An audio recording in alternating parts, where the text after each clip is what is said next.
हरिओम विद्यार्थियों, आज मैं संस्कृत शाश्वती पुस्तक से परोपकाराय सताम विभूतयः यह पाठ लेकर उपस्थित हूँ। संस्कृत साहित्य में जातक कथाओं का अपना विशेष महत्व है। जातक कथाएं होती हैं जो गौतम बुद्ध के जीवन से संबंधित जो कथाएं हैं, जो कहानियां हैं, वो जातक कथाओं में गौतम बुद्ध से संबंधित कथाएं और कहानियां हैं, तो उसी को कहते हैं जातक कथाएं। तो संस्कृत साहित्य में जातक कथाओं का अपना विशेष महत्व है। ये कथाएं मूलतः पाली भाषा में हैं, जिनकी संख्या 547 है। बोधिसत्व हैं, गौतम बुद्ध का ही नाम है बोधिसत्व। उनके कर्म दिव्य और अद्भुत हैं। उनका जीवन अलौकिक है और आदर्श है। इसी से प्रेरणा लेकर आर्यशूर ने जातक माला ग्रंथ की रचना की थी। आर्यशूर हैं कवि, उन्होंने एक ग्रंथ लिखा जातक माला, उसमें जातक कथाओं का वर्णन है। तो यह ग्रंथ कैसा है? गद्य पद्य मिश्रित है, यानी कि इसमें कुछ गद्य भी है और पद्य भी है। प्रस्तुत पाठ इसी ग्रंथ के 15वें जातक मत्स्य जातकम का संक्षेप है। 15वीं कथा है ये, उसमें इसका नाम है मत्स्य जातकम। तो इस पाठ में बताया गया है कि सत्य तपोबल के आधार पर किस प्रकार मत्स्याधिपति के रूप में बोधिसत्व अपने साथी मत्स्यों की प्राण रक्षा करने में समर्थ होते हैं। वस्तुतः सत्व गुण से परिपूर्ण आचरण देवताओं को भी वश में कर सकता है। सत्व गुण यानी जिसके पास में सत्य हो, दया हो, तप हो इत्यादि सत्व गुण नाम से जाने जाते हैं, और ये जिसके पास है वो देवताओं को भी अपने वश में कर सकता है। तो चलिए हम लोग पाठ की शुरुआत करते हैं। बोधिसत्वः किल कस्मिश्चित् नाति महति कमल कुवलयादि विभूषित सलिले हंस चक्र वाकादि शोभिते तीरांत तरु कुसुमावकीर्णे सरसी मत्स्याधिपति ही बभूव। तो बोधिसत्व यानी गौतम बुद्ध का नाम है बोधिसत्व। तो चर्चा यह है कि बोधिसत्व किल यानी निश्चित ही, निश्चय ही, ये जो बोधिसत्व थे मत्स्याधिपति के रूप में जन्म लिए थे। बभूव बोधिसत्व निश्चित ही पहले किसी मछलियों के राजा के रूप में मत्स्याधिपति, मत्स्य यानी मछली और अधिपति यानी राजा अथवा उनका स्वामी, मत्स्याधिपति के रूप में जन्म लिए थे। अब कहाँ लिए थे इसकी चर्चा बता रहे हैं। कस्मिश्चित् यानी किसी, नाति महति न अति महति, अति महति यानी कि अति महति यानी बहुत बड़े नहीं, महान यानी बड़ा, महति यानी बहुत बड़े, और न अति महति यानी बहुत बड़े तालाब में नहीं। सरस, सरस यानी होता है तालाब, तो वो तालाब कैसा था? छोटा तालाब था। नाति महति यानी कि किसी छोटे तालाब में, छोटे सरा यानी तालाब, छोटे तालाब में नाति महति सरसी, छोटे तालाब में मत्स्याधिपति बभूव, मत्स्याधिपति के रूप में जन्म लिया था। और वो जो सरस था, वो जो तालाब था, वो कैसा था? छोटा था। और कमल कुवलयादि विभूषित सलिले, उस तालाब में कमल सुशोभित हो रहे थे और कुवलय से सुशोभित था। कुवलय यानी नीले कमल, आदि कमल कुवलयादि यानी कमल और नीले कमल आदि से विभूषित यानी सुशोभित हो रहा था। ऐसा जल था उसमें तालाब में, विभूषित सलिले सप्तमी विभक्ति। और वह तालाब कैसा था? हंस चक्र वाकादि शोभिते। उस तालाब में हंस भी तैर रहे थे, चक्रवाक पक्षी भी उसमें थे। तो ऐसा तालाब था जिसमें हंस भी तैर रहे थे, चकई चकवा चक्रवाक इत्यादि पक्षियों से सुशोभित था। और वह तालाब कैसा था? ये सारे तालाब के विशेषण हैं। तीरांत तरु कुसुमा वकीर्णे।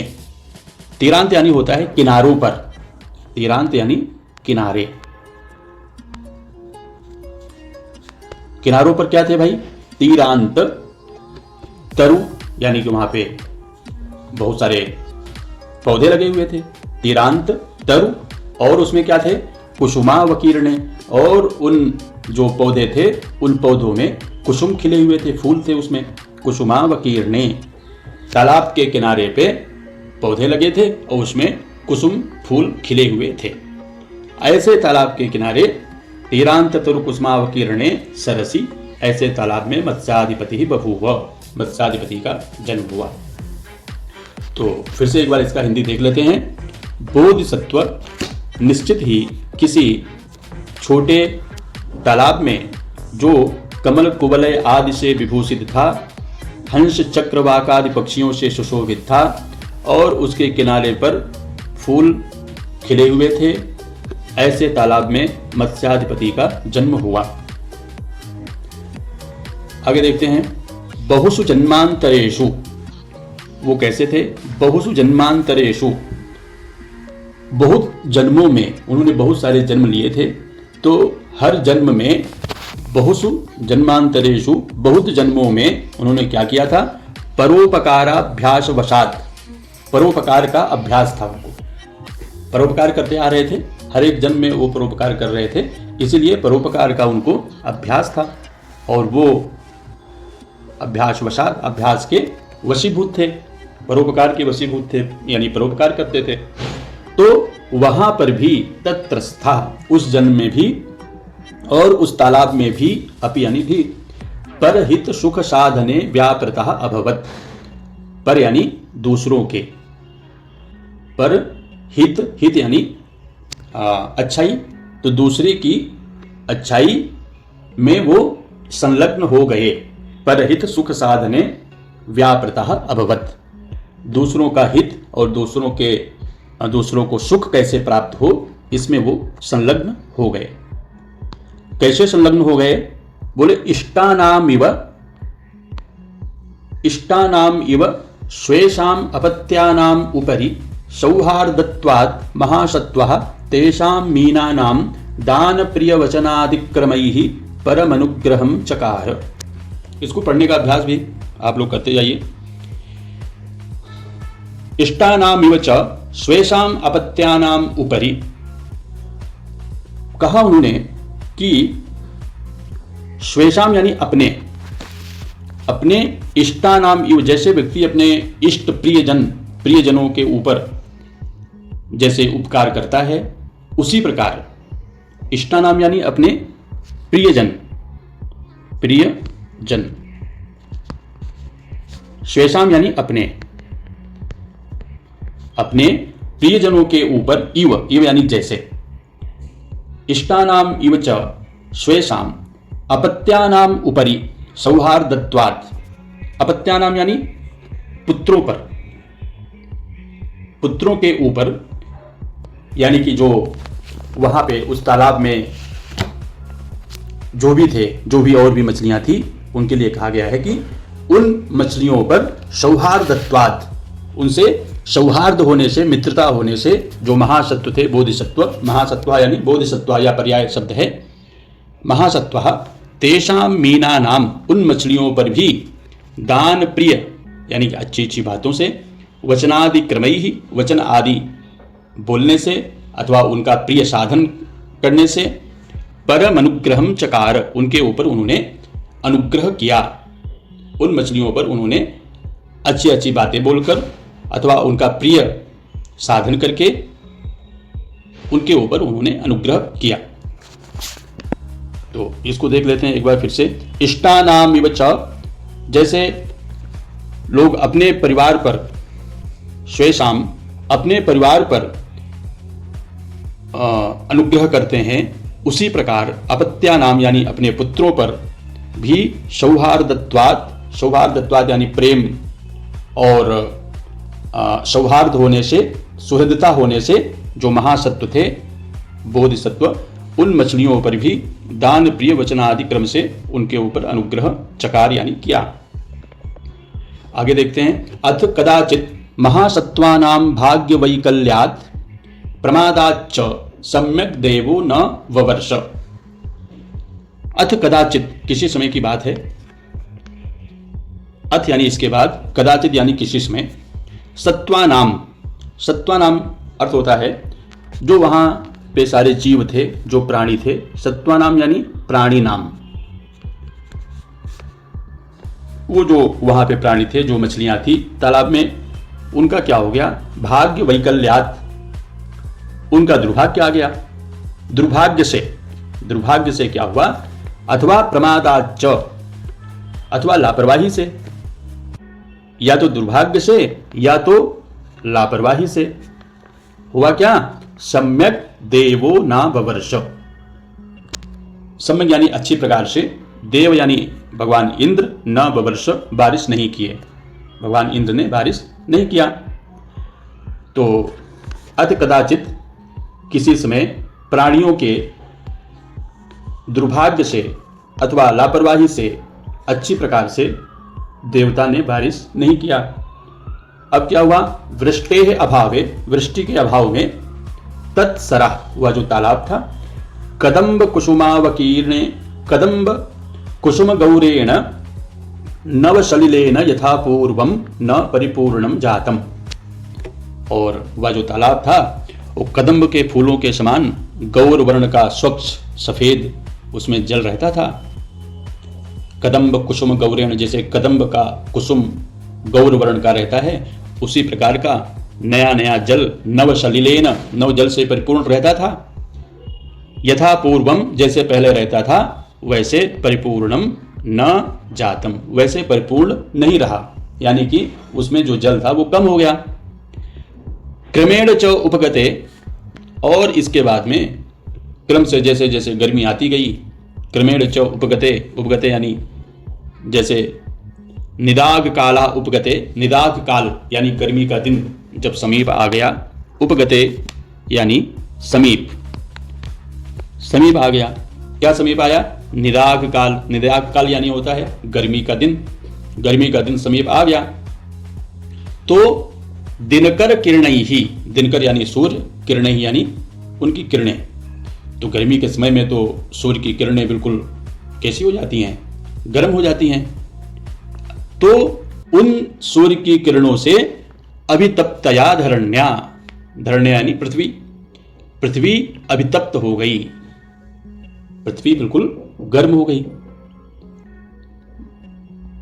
दिनकर किरणैः अभितप्तया धरण्या। और क्या हुआ? ज्वालानुगतेन इव मारुतेन, और मारुत ऐसी चल रही थी, मारुत यानी हवा, हवा ऐसी चल रही थी कि लगता था कि ज्वाला निकल रही है। ज्वाला अनुगतेन इव, लगता है उस वो हवा नहीं, आग की ज्वाला ऐसे चल रही है, इतनी भयंकर गर्मी थी। और पिपाशावसात इव, और उसमें प्यास भी लगती है, गर्मी के दिनों में प्यास भी लगती है। पिपाशावसात यानी कि पीने के कारण। फिर खूब उस तालाब में, तालाब का जो जल था खूब पिया जाता था, बाहर के जीव जंतु भी जल पीते थे। तो जल पीने से क्या था? प्रत्यहम यानी प्रतिदिनम, प्रतिदिन, आपीयमानम, प्रतिदिन जल पीने के कारण वह जो तालाब था, तत्सरः लघु पल्वल मिव अभवत, वो छोटे पानी वाला हो गया, यानी कि एक छोटे तालाब में परिणत हो गया। पहले से ही तो छोटा ही था, लेकिन उसमें बहुत कम पानी बचा, तो और वो छोटा हो गया। लघु पल्वल, तो लघु पल्वल यानी होता है कि छोटे तालाब के समान, पहले तो छोटा था ही, और भी वो छोटा हो गया क्योंकि उसमें कम पानी बचा। तत्र स्थिताः मीनाश्च जलाभावात् मृतप्रायाः इव संजाताः, और वहाँ पर जो मछलियाँ थी, तत्र स्थिताः, वहाँ पर जो मछलियाँ थी, मीनाश्च जलाभावात, जल के अभाव में, मृतप्रायाः इव संजाताः, मृतप्राया यानी मर सी गई, मृतप्रायाः कि लगता है भाई वो मर सी गई थी सारी मछलियाँ। और क्या हुआ, सलिल तीरवासिनः पक्षिणः वायुषगणाः च यावत्, सलिल यानी तालाब, और जल के तीर यानी किनारे पर, वासना यानी रहने वाले, जल के किनारे पर रहने वाले पक्षीगण रहते थे। और पक्षियों में कौन थे, वायुषगणाः, वायुष यानी कौवे, वायुष यानी उस पेड़ पे कौवे बैठे रहते थे। और वायुषगणाः च यावत्, देखो सुंदर सा चित्र है, ये तालाब है, तालाब में मछलियां हैं, कछुए हैं, और तालाब के किनारे पौधे हैं, तरु भी हैं, पेड़ भी हैं, और इसके ऊपर शायद कौवे भी होंगे। तो ये देखो एक कौवा यहाँ पे बैठा है। तो तालाब के ऊपर, तालाब के किनारे पर पेड़ थे, पेड़ों पे कौवे पक्षी बैठे थे, और बहुत सारे पौधे थे, उसमें फूल खिले हुए थे, कुसुमा वकीर्णे, ऐसा यहाँ का दृश्य था। तो तान मत्स्यान भक्षयितुम चिंतयति स्म, उन मछलियों को खाने के लिए चिंता करते रहते थे कि कैसे इन मछलियों को खाया जाए। जो कौवे पेड़ों पे बैठे थे, सलिल तीरवासिनः पक्षिणः, सलिल तीरवासिनः पक्षिणः वायुषगणाः च यावत्, सलिल के किनारे पर रहने वाले पक्षी और वायुषगण जब तक तान मत्स्यान भक्षयितुम चिंतयति स्म, उन मछलियों को खाने के लिए चिंता करते रहते थे, तावत, तब उसमें क्या हुआ, विषाद दैन्य वशगम, विषाद और दीनता के वशीभूत, विषाद यानी दुख और दीनता, वशगम का अर्थ होता है वशीभूत, सब दुखी थे, सारी मछलियां दुखी थी।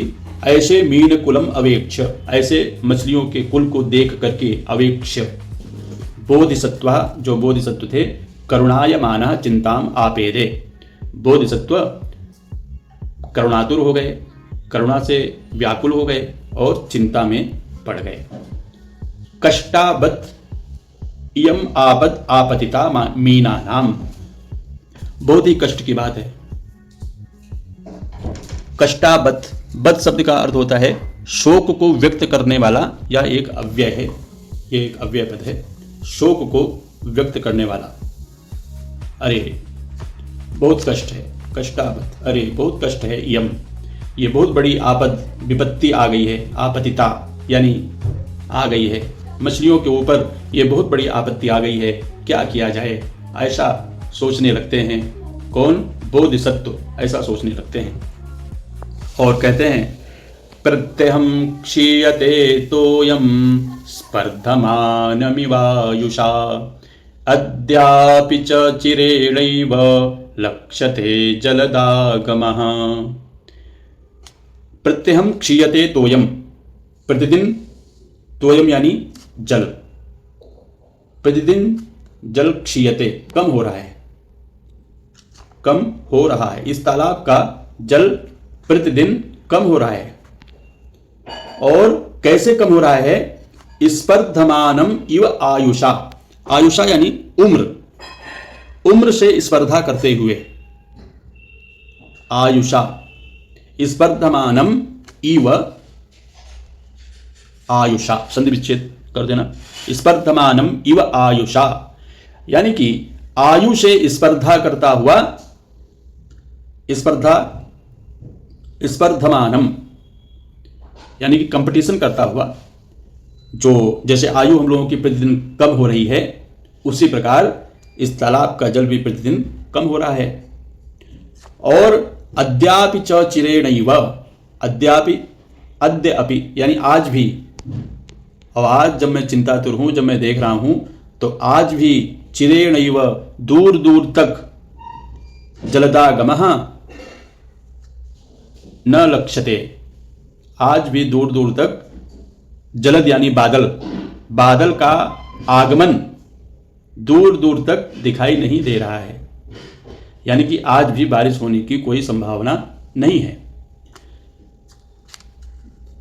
प्रत्यहम क्षीयते तोयम स्पर्धमानमिवायुषा, आयु से स्पर्धा करता हुआ ये जो तोयम है, जो जल है, प्रतिदिन क्षीण हो रहा है और आज भी दूर दूर तक जलदागमः लक्ष्यते, दूर दूर तक जलद का यानी बादलों का आगम नहीं दिखाई दे रहा है। और क्या है, अपयान क्रमो नास्ति नेता पिन्नत्र को भवेत। अपयान क्रम यानी होता है भागने का कोई रास्ता भी नहीं है, जाने का कोई रास्ता नहीं है। अपयान क्रम यानी जाने का रास्ता, हम जाएं तो कहाँ जाएं। और हम लोगों का नेता कौन हो, नेता भी अत्र को भवेत, नेता भी कौन हो, कौन हम लोगों को यहाँ से ले जाए, कौन ऐसा होगा जो इस तालाब से हम लोगों को निकाल के कहीं दूसरे तालाब में ले जाए, ऐसा कोई है नहीं। और कष्ट क्या है, अस्मद व्यसन संकृष्टाः, हम लोग भाई, हम लोग दुख में हैं। व्यसन यानी दुख, हम लोग दुख में हैं। और हम लोगों के अस्मद व्यसन संकृष्टाः, हम लोग दुख में हैं। संकृष्टाः, तो हम लोग जब दुख में हैं तो उससे जो दुष्टा हैं, जो दुश्मन हैं, नो यानी हमारे दुश्मन कौन है, वही कौवे लोग हैं, जो पक्षीगण हैं, वो खिंचे हुए, संकृष्टाः खिंचे हुए चले आ रहे हैं। हम लोगों को देख करके उनके मुंह में पानी आ रहा है कि भाई और थोड़ा पानी कम हो तालाब का, तो जाके इनको हम एक एक करके खा जाएं, सबको, मछलियों को। ऐसे कौवे लोग सब पेड़ पे बैठे हुए चिंता करते रहते हैं। तो हम लोगों के दुख से आकृष्ट होकर के जो शत्रु लोग हैं वो भी आने की कोशिश कर रहे हैं। तो ये है श्लोक, अपयान क्रमो नास्ति नेता प्यन्यत्र को भवेत, अस्मद व्यसन संकृष्टाः समायान्ति चनो दुषा यानी शत्रु। तो प्रिय विद्यार्थियों, आज हम लोग यहीं तक पढ़ेंगे और अगले वीडियो में आगे का पाठ हम लोग अध्ययन करेंगे। तब तक के लिए आप सभी का बहुत बहुत धन्यवाद। और अगर आपने चैनल को अभी तक भी सब्सक्राइब नहीं किया है तो इसको सब्सक्राइब कर लेना, क्योंकि आने वाले सारे वीडियो आपको मिलते रहें। ठीक है, आपको बहुत बहुत धन्यवाद। जय तु संस्कृतम, जय तु भारतम।